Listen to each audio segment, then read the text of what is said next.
안녕하십니까. 태백산직입니다. 조선왕조실록 박영규님 작품입니다. 제4대 세종실록을 오늘 함께 하시도록 하겠습니다. 폐위되는 양령과 세자로 책봉되는 충령. 태종은 재위 기간 중 4번에 걸쳐 선의 파동을 일으킨다. 첫 번째 선의 파동은 1406년에 일어났는데 이때 양령의 나이 불과 13세였다.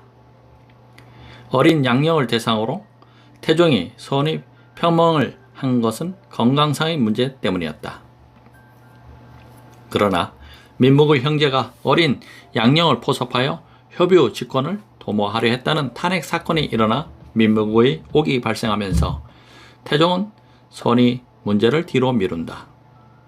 그 이후에도 태종은 선의 표명은 3번이나 계속된다. 태종이 40도 안 된 나이에 계속해서 선의 표명을 한 것은 건강에 대한 불안감과 조선의 안정을 이루기 위한 계획에서 비롯된 것 같다. 태종 자신이 일제 상황으로 물러앉아 왕이 성장할 때까지 왕을 보자 하면서 왕이 정사를 처리할 능력이 생기면 군정의 안정에 주력하겠다는 생각에서였다. 다른 한편으로 태종의 이런 계약은 자신의 갑작스런 병사에 대비한 측면도 있었다. 자신이 갑자기 죽는다 하더라도 병권을 둘러싼 싸움이 일어나지 않도록 하겠다는 의도였던 것이다. 이처럼 태종은 일찍부터 왕권 강화에 대한 강한 의지를 보이고 있었지만 선의 문제는 간단한 게 아니었다. 그것은 곧 태종이 양령을 신뢰하지 않았다는 의미이기도 했다. 태종의 양령에 대한 불신감은 급기야 세자를 폐하는 극단적인 조치로 나타났다. 1418년에 일어난 이 폐세자 사건이 곧 4번째 선의 파동으로 이때 황희 등 조정 대신들 중 일부는 폐세자를 반대하다가 유배를 당하기도 했다. 양령이 1404년 왕세자에 책봉되었다가 14년 만에 폐위된 것은 순전히 태종의 뜻이었다. 태종은 자신이 애써 이룩한 정치적 업적과 안정된 왕권을 양령이 제대로 이어나갈 수 없다고 판단했던 것이다. 이 무렵 양령은 궁중에 몰래 빠져나가 풍류 생활을 즐겼을 뿐만 아니라 엄격한 궁중 생활에도 잘 적응하지 못했다. 이에 태종은 수차례에 걸쳐 그에게 심한 벌을 내려 군왕이 지켜야 할 덕행을 쌓도록 가일렀지만은 양령은 태종의 요구에 부응하지 못했다. 태종의 마음이 양령에게서 떠났음을 간파한 신하들은 마침내 세자를 폐하자는 의견을 내놓았고 1418년 유정현 등의 청원으로 마침내 양령은 폐위되었다. 그리고 왕세자의 지위에는 셋째 아들 충녕대군 도가 올랐다. 그가 바로 조선 제4대왕 세종이다. 양령의 폐세자 사건과 관련하여 야사에는 실록의 기록과는 다른 이야기가 전해온다. 양령은 태종의 마음이 충령에게 있다는 것을 알고 고의적으로 왕세자에게 걸맞지 않는 행동을 일삼아 태종의 진노를 자초했다는 것이다. 또 일설에는 양령이 부왕 태종과 모호가 충령에게 세자 자리를 내어줄 방안을 모색하는 소리를 엿듣고 그때부터 미치광이 짓을 했다는 말도 있다. 어쨌든 양령은 자신의 스승이 처음 오는 날 그 앞에서 개짖는 신용을 했는가 하면은 공부 시간에도 동궁들의 새 덫을 만들어 세자께만 열중했고 또 조정의 할애에 참석하기 싫어 개병을 부리기도 했다. 이 밖에도 양령의 광태는 날이 갈수록 심해져 급기야는 궁궐을 월장에 기생을 찾는가 하면은 남의 집 소실을 낚아채기도 했다고 한다. 세종의 왕도 정치와 조선의 영화. 세종은 1397년에 태어나서 1450년까지 살으셨습니다. 재위기간은 1418년 8월부터 1450년 2월까지 31년 6개월이 되십니다. 1418년 6월 태종의 셋째 아들 충령은 폐위된 양령 대신에 왕 세자에 책봉되고 2달 후인 8월에 태종의 양위를 받아 즉위하였으니 그가 곧 조선 제4대 왕 세종이다. 태종은 충령은 정성이 총민하고 또 학문에 독실하며 정치하는 방법 등도 잘 안다면서 세자에 책봉했다. 이처럼 태종은 충령의 학문과 능력을 높게 평가하였기 때문에 일부 중신들이 반대에도 불구하고 충령에게 왕위를 넘겨주었다. 태종의 뒤를 이은 세종은 조선 역사상 가장 훌륭하고 유교 정치와 찬란한 민족 문화를 꼽혔을 뿐만 아니라 후대의 모범이 되는 성군으로 기록되었다. 세종대는 태종이 이룩해놓은 왕권의 안정을 바탕으로 정치, 경제, 문화, 사회 전반에 걸쳐 기틀을 확립한 시기였다.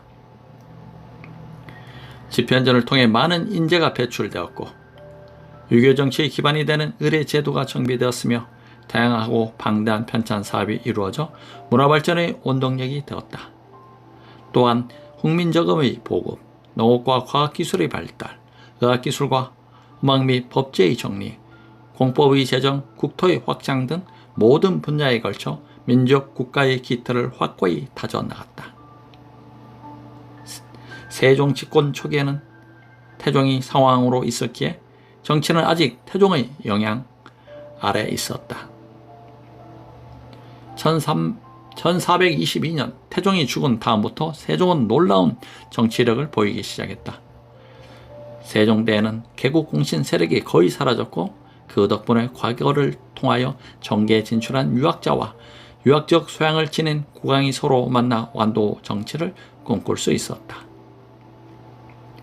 세종시대의 권력구조나 정치적 양상은 세종 19년 1437년을 분수령으로 두 시기로 구분된다.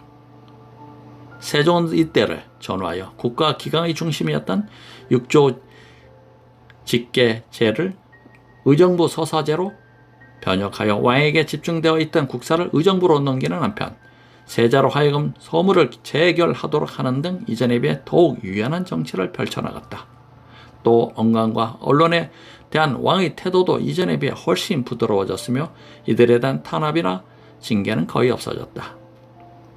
이와 같은 정치적 분위기는 1차적으로 유교 정치 진전에 의한 것이었다.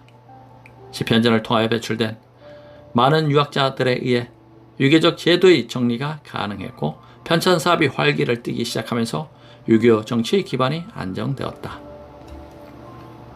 그래서 강력한 왕권 중심의 정치 형태인 육조 직계제에서 의정부 서사제로 이행할 수 있었던 것이다.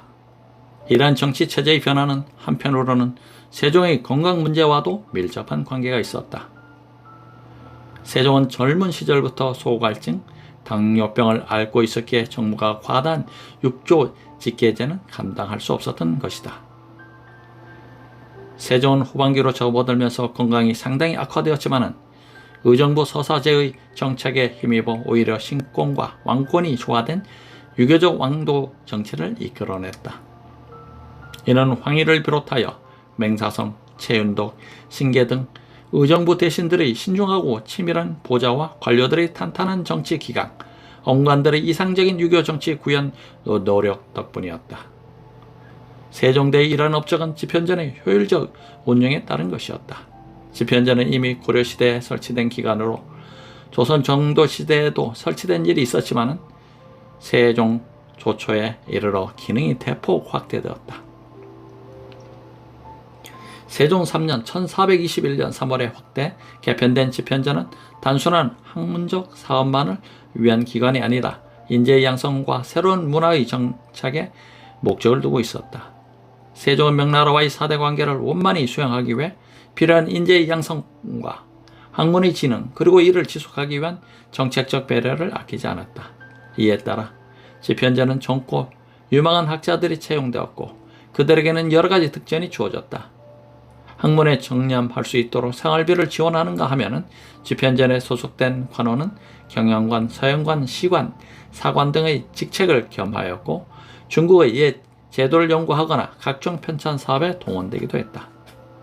세종은 이를 관원 중에 학술에만 몸담고자 하는 이들에게는 다른 관직에 이직시키지 않고 집현전에만 10년 또는 20년씩 머물도록 해주었다. 집현전 인재들은 주로 책 편찬 사업과 훈민정음 연구 사업에 투여되었다. 그리하여 민간에 쓰던 고어 및 외국의 언어를 연구하여 훈민정음 체계를 완성했으며 농사 직서를 비롯한 실용 서적과 역사, 법률, 지리문학, 유교, 어학 등 다양한 분야에서 획기적인 성과를 얻어낼 수 있었다. 이러한 학문적 성과는 과학기술 분야에도 영향을 미쳤다. 천문학을 전문적으로 연구하는 소원관이 설치되어 혼천이 같은 천체 관측 기계를 만들었으며 해시계의 앙부일구, 물시계인 자경루와 옥루, 세계 최초의 강우량 계측기인 초고기 등을 만들어 백성들의 생활에 직접적인 도움을 주기도 했다. 그러나 세종은 비단 이런 학문적인 사업에만 치중하지는 않았다. 국토의 개척과 확장을 통하여 공력을 신장하는 일 또한 세종의 심려를 기울인 적진 중의 하나였다. 김종서를 보내 도만강 방면에 육진을 개척했으며 압록강 방면에는 사군을 설치하여 도만강과 압록강 이남을 조선의 영토로 편입하는 대업을 이루어냈다. 이와 같은 업적을 이룰 수 있었던 것은 세종이 문치에 편중하지 않고 군사훈련, 화기의 개발, 성의 수축, 병선의 개량, 병서의 간행 등 국방책을 소홀히 하지 않았기 때문이다. 이 밖에도 세종은 박연을 등용해 악을 정리케 하고 금속화폐인 조선통보를 주조했다. 또 업문청, 정음청을 중심으로 불서 번역 사업을 펼치는 한편 단군 사당을 따로 세워 섬기게 하고 신라 고구려 백제의 시조묘를 사전에 올려 제를 올리게 하였다. 세종 때가 이와 같은 빛나는 유산과 업적을 남길 수 있던 것은 세종을 훌륭하게 보필한 신하들과 학자들의 노력도 간과할 수 없지만은 무엇보다도 세종이 이들의 보필을 수용할 만한 인격과 능력을 갖추었기 때문이었다.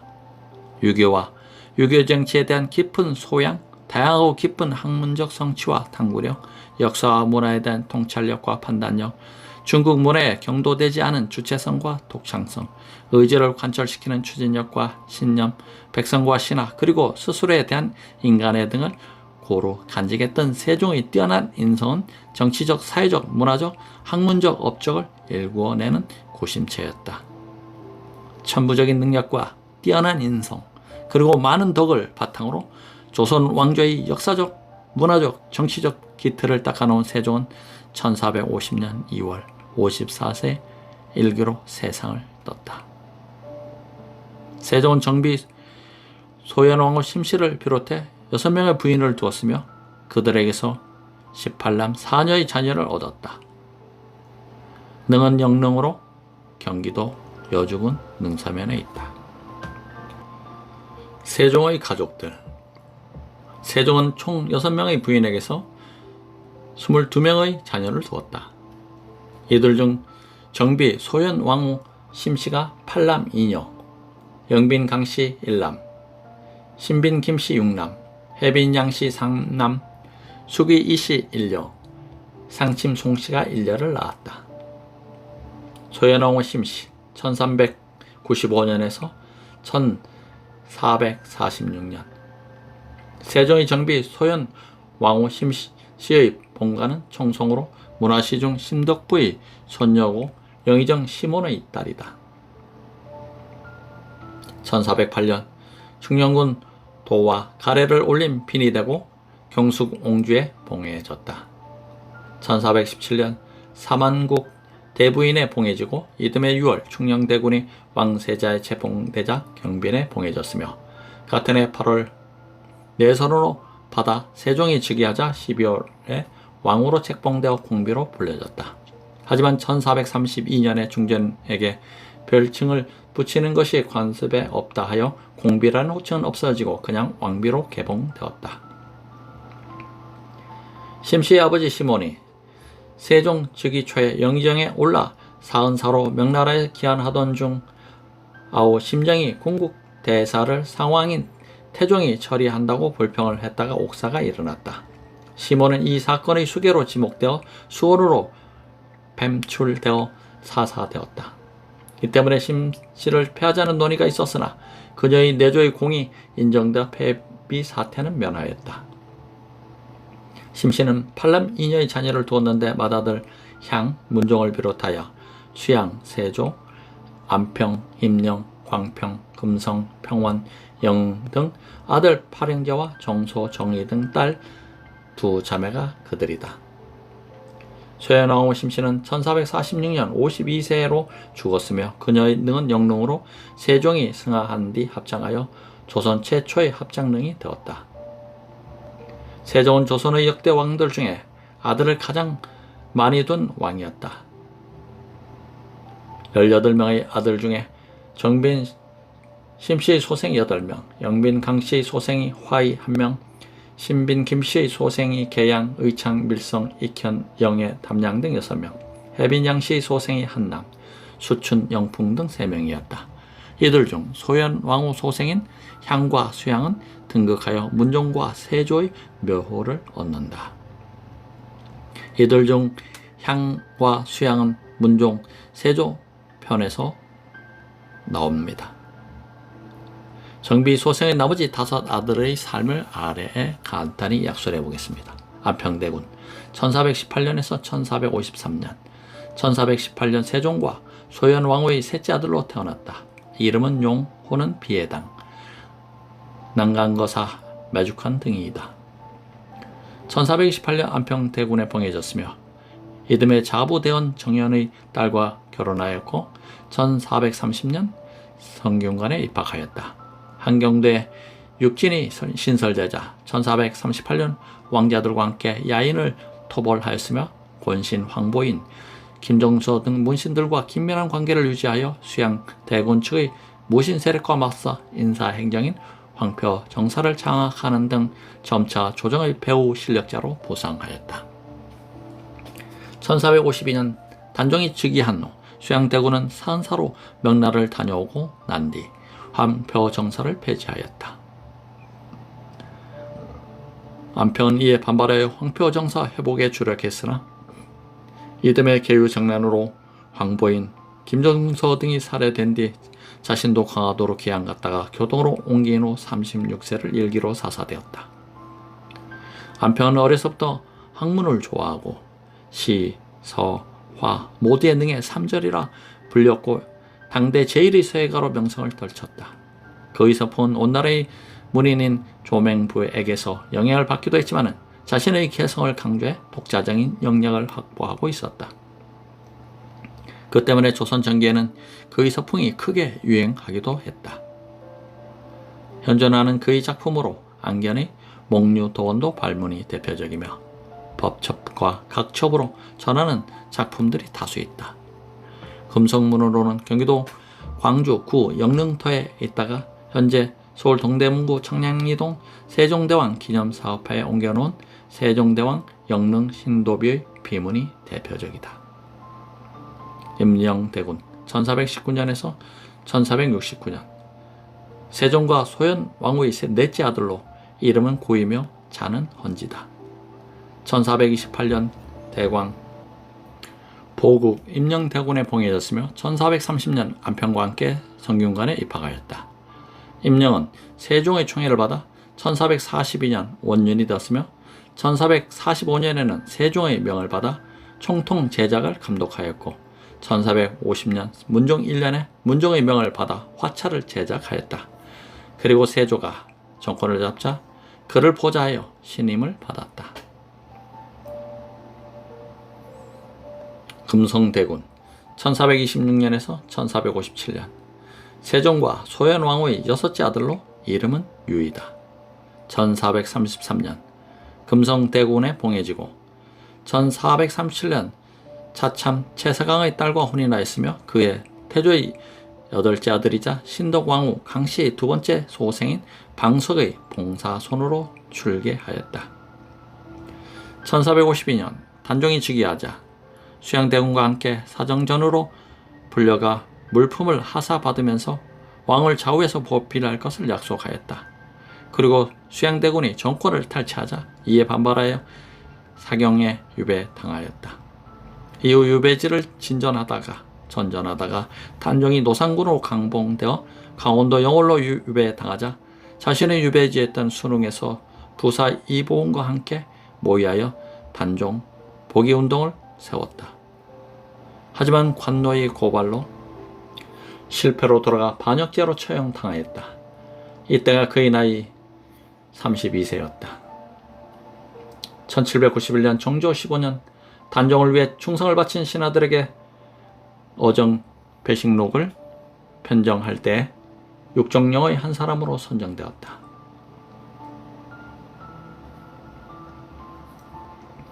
천문학 발전을 통한 조선의 과학혁명.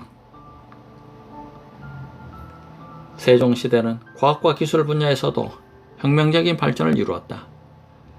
천문학에서부터 농학, 인쇄술, 화기제작, 의학, 화학에 이르기까지 다양한 분야의 과학적인 변혁이 시도되었다.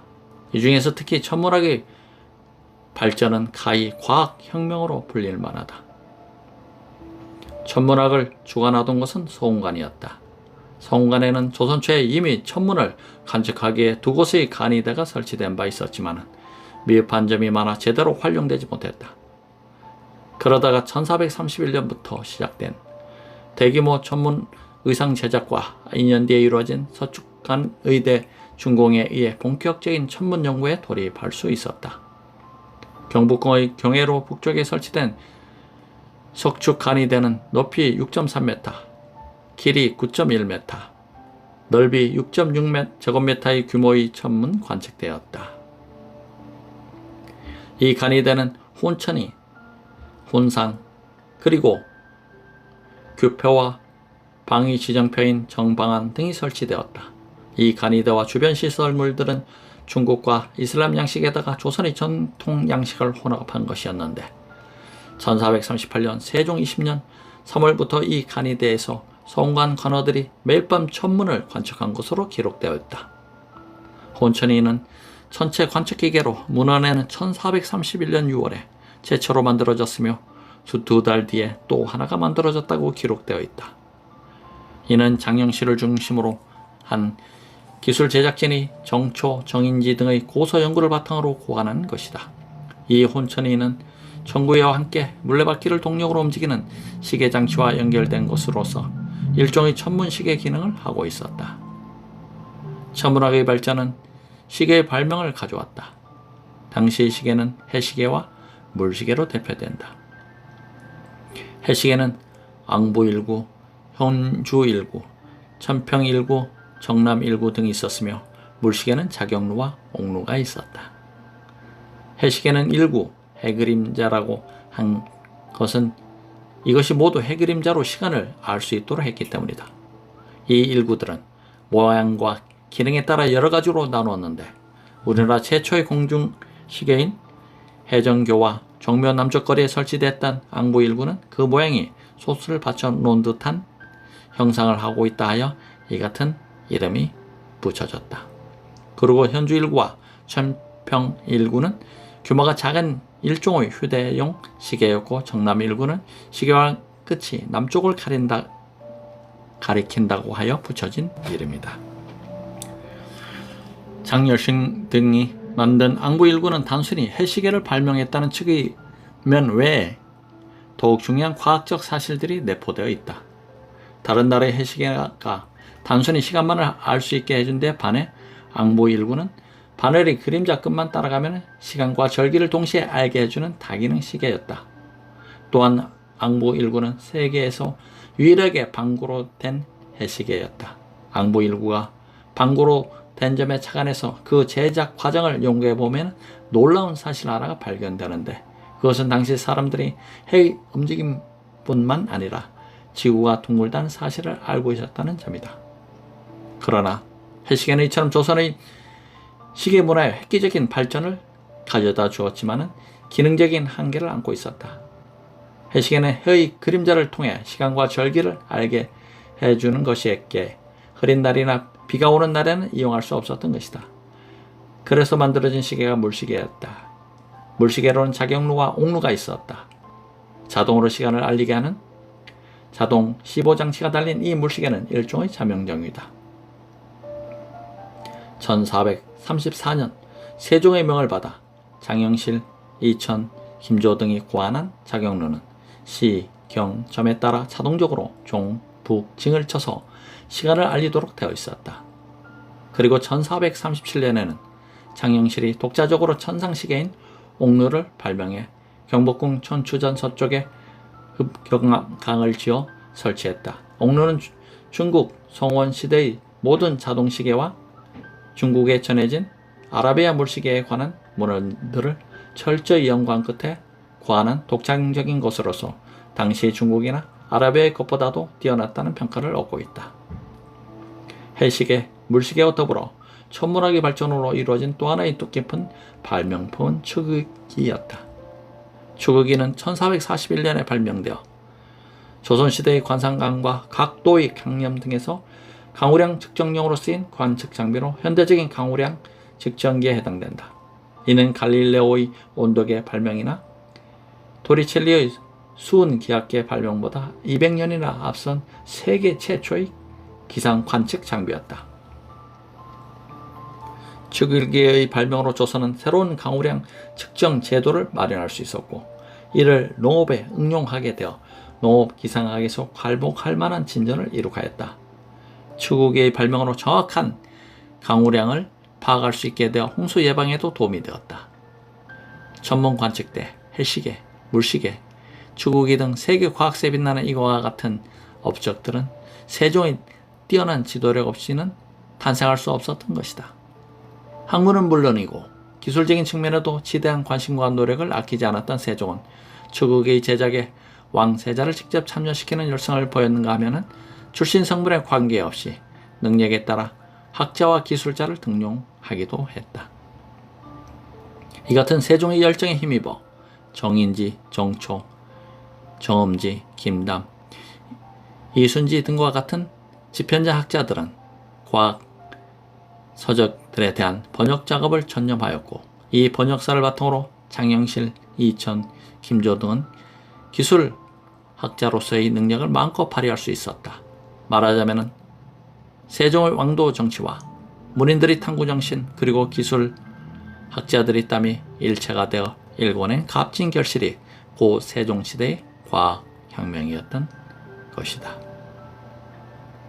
제4대 세종대왕에 대한 1편이었습니다. 대백산지기와 함께 해주셔서 대단히 감사합니다. 2편에서 뵙겠습니다.